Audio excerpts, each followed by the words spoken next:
Tudo começou em junho de 2024, quando eu, minha esposa Catarina e nosso filho Arthur, que na época tinha 9 anos, nos mudamos para nossa nova casa no interior de São Paulo. Passamos 15 anos num apartamento de 3 quartos no coração da cidade, onde as paredes pareciam ter absorvido os cheiros de todos os vizinhos e o elevador roncava como um trator velho. Aquela mudança foi como um bilhete para uma nova vida. Procuramos por essa casa por quase 3 anos. Era um sobrado com uma varanda enorme, rodeado por velhas jabuticabeiras com vista para um riacho que brilhava sob o sol como prata derretida. O terreno não era grande, mas era aconchegante. Tinha alguns pés de fruta, uns canteiros que a Catarina decidiu logo plantar com cenoura, salsinha e abobrinha, e um quiosque com churrasqueira meio torto que eu sonhava em transformar no nosso ponto de encontro para churrascos e festas com os amigos.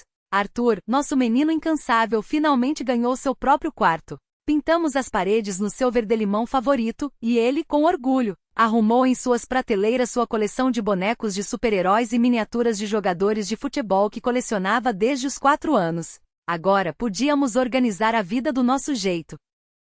Instalei um projetor grande na sala para nossas noites de cinema em família e para assistir aos jogos de futebol, enquanto a Catarina espalhou pela casa cortinas com bordados, colocou vasos de lavanda e hortelã nos parapeitos das janelas para a casa cheirar a aconchego, e até pendurou nas paredes suas aquarelas com paisagens da Mata Atlântica. A mudança não foi só uma troca de endereço, foi um novo capítulo. Na cidade, vivíamos numa correria constante. Meu trabalho numa construtora, a escola do Arthur, o futebol dele, as compras, os encontros da Cá com as amigas, o trânsito, as ligações. Tudo aquilo fazia parte da nossa rotina. Aqui, perto do riacho, o tempo parecia desacelerar. De manhã, eu acordava mais cedo para tomar um café na varanda, ouvindo o vento sussurrar nas árvores e o barulho da água correndo.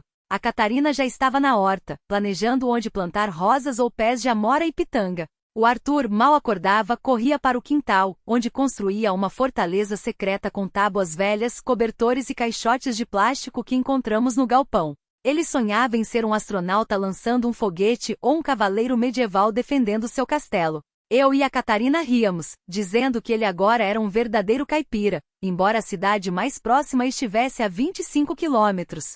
Às vezes, olhando para ele, eu me lembrava da minha infância numa cidadezinha no interior de Minas, onde eu e meus amigos também construíamos esconderijos e sonhávamos com aventuras. Uma de nossas novas tradições era a minha leitura noturna para o Arthur. Eu abandonei os contos de fadas dos livros. Em vez disso, eu inventava histórias enquanto dirigia no trânsito de São Paulo para o trabalho, que a cada ano ficava pior. O herói das minhas histórias era o Beto, um cara do nosso tempo que por acaso foi parar no mundo dos bandeirantes. O Arthur adorava ouvir como Beto ensinava os exploradores a fazerem bússolas com GPS improvisado usando galhos e resina, ou como ele tentava explicar para o pajé o que era o YouTube e por que vídeos de gatinhos eram mais importantes que danças rituais.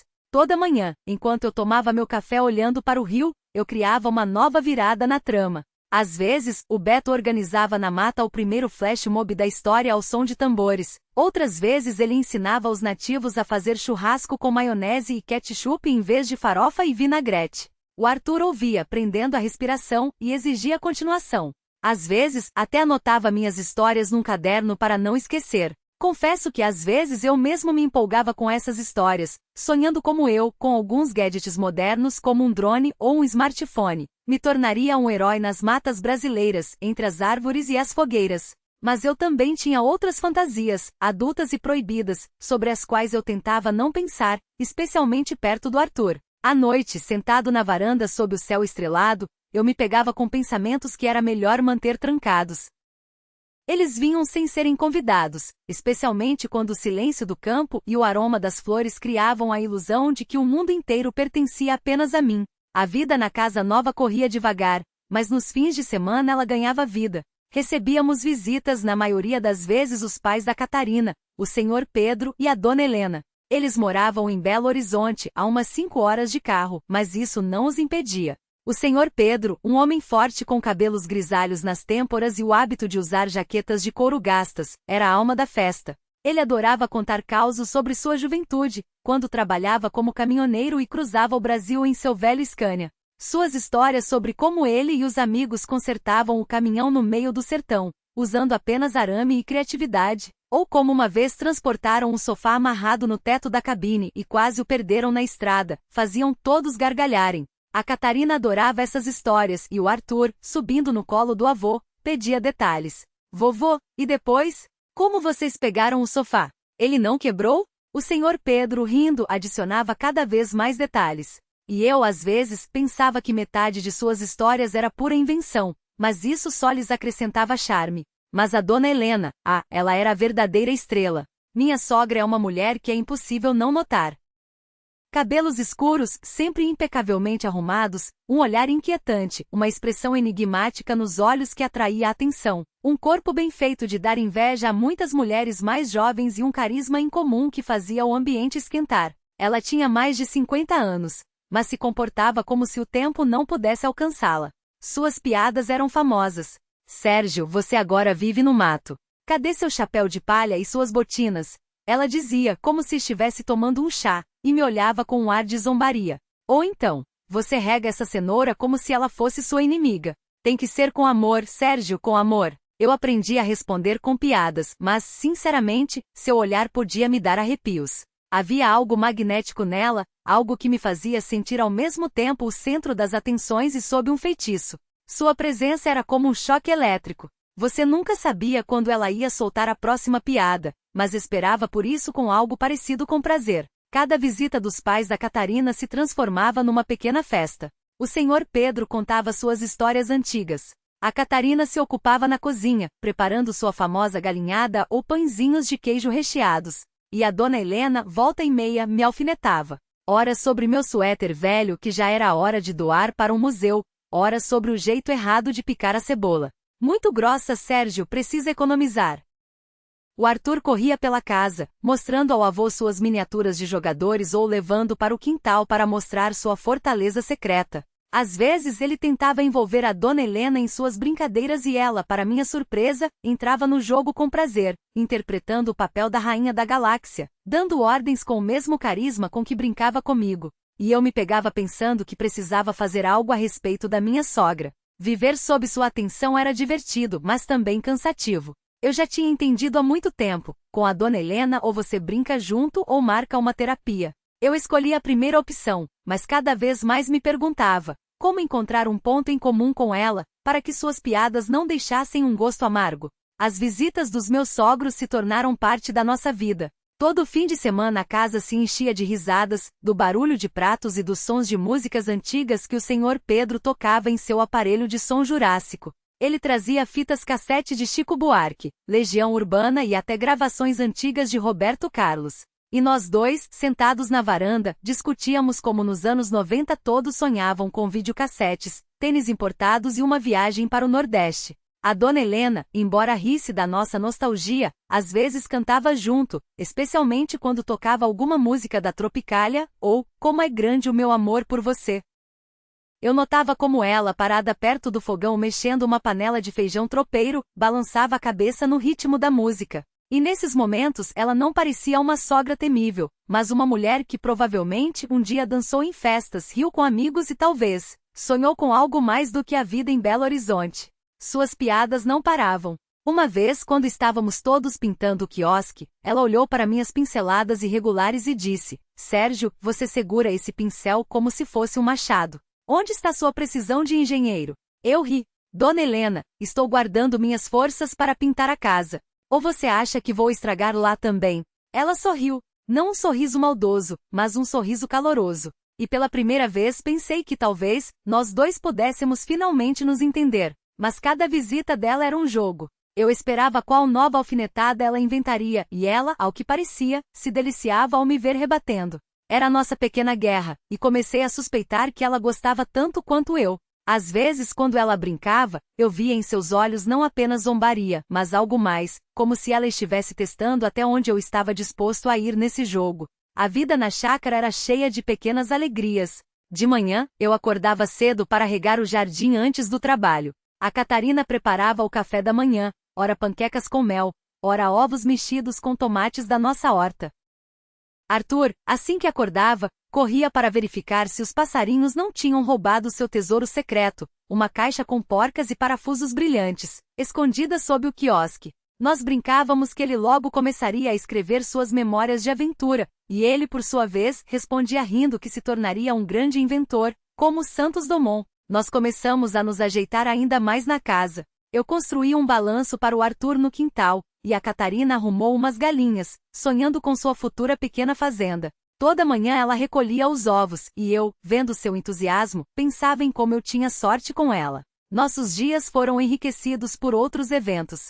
Logo após a mudança, conhecemos os vizinhos, a família Silva, que morava 2 casas adiante. Eram brasileiros típicos, amigáveis, barulhentos, com o hábito de convidar para um café a qualquer pretexto. O chefe da família, seu Zé, um sargento aposentado, adorava oferecer a todos sua cachaça curtida com jambu e contar como, nos anos 90, transportava batatas da roça para vender na capital. Sua esposa, Dona Lúcia, fazia umas tortas de frango com catupiry e um bolo de fubá com goiabada que a Catarina logo pediu a receita. Eles frequentemente apareciam em nossa casa, trazendo ora um pote de mel, ora uma cesta de cogumelos colhidos na mata. Nós retribuíamos, ora com a geleia de amora da Catarina, ora com meu churrasco que, como dizia seu Zé, era mais saboroso que o de restaurante caro.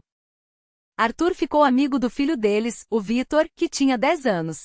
Eles passavam os dias correndo pelos arredores, construindo naves espaciais com caixotes velhos e galhos que encontravam no galpão. Às vezes eles entravam em batalhas com outras crianças das casas vizinhas, e eu, vendo a diversão deles, lembrava de como eu mesmo corria pelos quintais na infância, imaginando-me um herói. Nós começamos a frequentar as reuniões de vizinhos, onde se discutia de tudo, desde o preço da mandioca até a construção de uma nova ponte sobre o riacho. Ficamos amigos da Dona Nádia, que ensinou a Catarina a tricotar meias quentes, e do seu Sandro, que me ajudou a consertar o cortador de grama. O Arthur se inscreveu num curso de robótica, e todo sábado nós íamos às competições para apoiá-lo. Ele mostrava com orgulho suas invenções, de carrinhos simples a robôs complexos que piscavam luzes. Eu também comecei a me interessar por pescaria. Seu Zé me levava ao riacho, e ficávamos horas com as varas, conversando sobre a vida, o trabalho e os sonhos. A Catarina, por sua vez, levou a jardinagem a sério.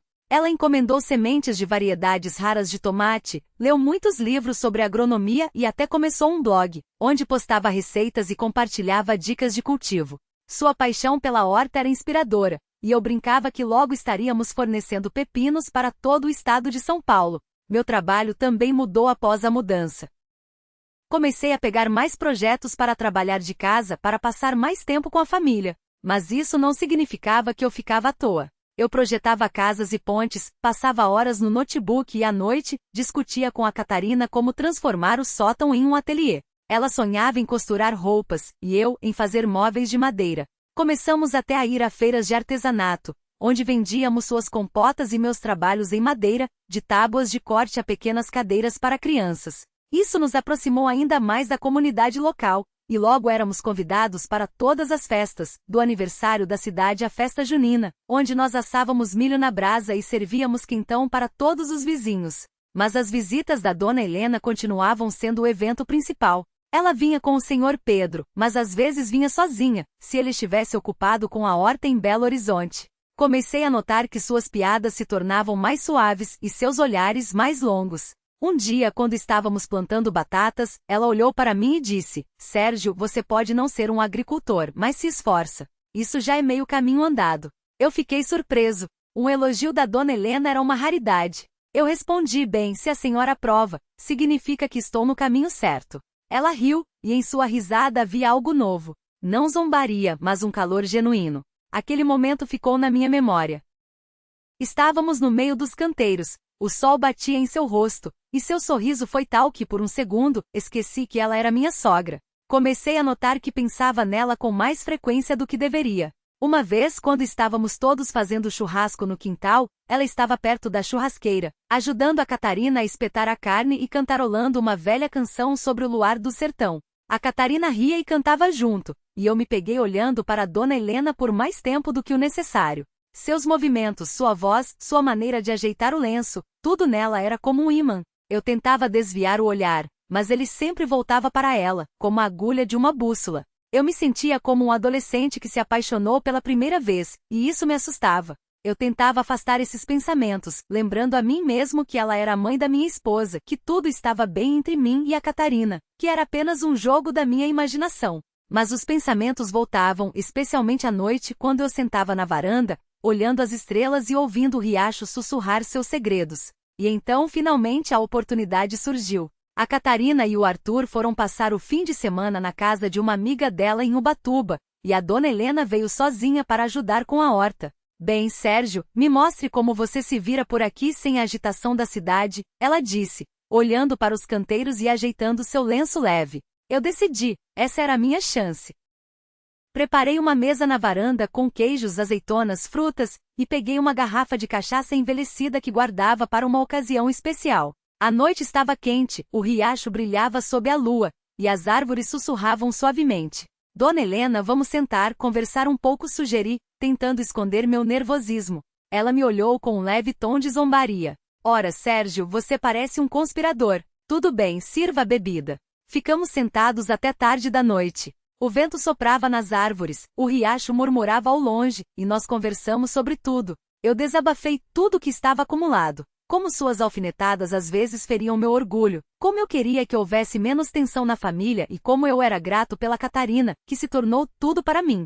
A dona Helena ouvia, às vezes balançando a cabeça, às vezes rindo. Seus olhos brilhavam à luz da vela, e neles não havia apenas uma expressão zombeteira, mas algo suave, humano. Ela falou sobre sua juventude, sobre como ela e o Sr. Pedro começaram a vida em Belo Horizonte, como sobreviveram aos difíceis anos 90, como ela sonhava em ser cantora mas escolheu a família. Sabe, Sérgio, eu cantava num coral na juventude. Todos diziam que minha voz era como a da Gal Costa, disse ela, olhando para o horizonte. Eu ouvia e pela primeira vez em muito tempo, ela não me parecia apenas uma sogra, mas uma mulher com uma vida interessante, com sonhos e até com uma leve melancolia.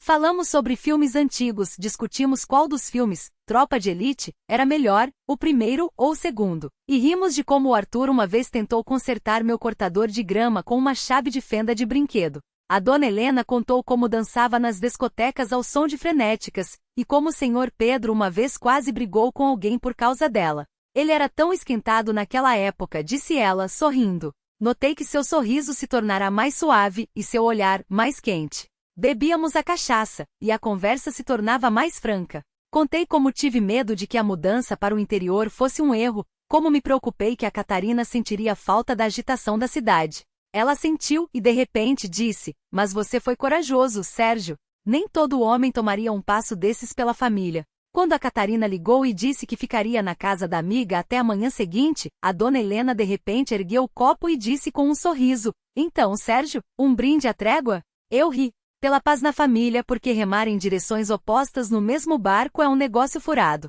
Ela riu em resposta, um riso tão caloroso sem a ironia habitual. A conversa fluiu sobre a vida, sobre sonhos, sobre como o tempo voa rápido. Havia algo leve, quase íntimo naquilo. Nossos olhares se cruzaram algumas vezes por mais tempo do que o necessário, e algo novo pairou no ar. Um flerte, talvez. Mas quando ela se inclinou um pouco mais perto, ajeitando uma mecha de cabelo, eu não resisti.